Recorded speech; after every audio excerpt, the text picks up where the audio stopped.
Okay, so I finished spray painting it with this, let me show you,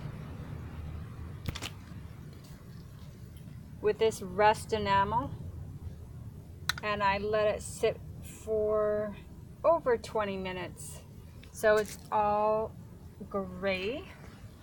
And then this smaller PVC that I cut on an angle, I'm going to insert it so that the angled tip is to the back.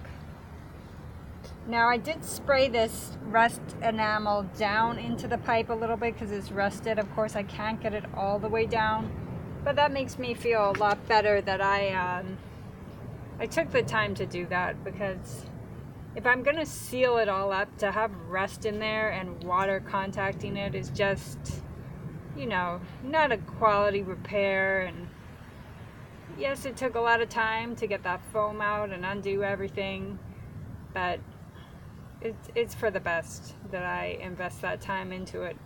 So now I'm going to I have some plumber's putty.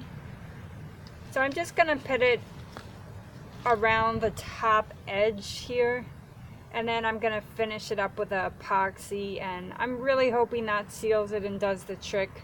I'm gonna wrap some duct tape around it as well, let it harden, and I would just be so happy if that water flowed from the sink without any water coming out from this area. It was not an easy repair, considering that this end pipe had rusted, broken, was not giving me a lot to connect with. So that's why I wanted to put it on YouTube, because it's a little bit more involved. Alrighty, I'll work with that putty now.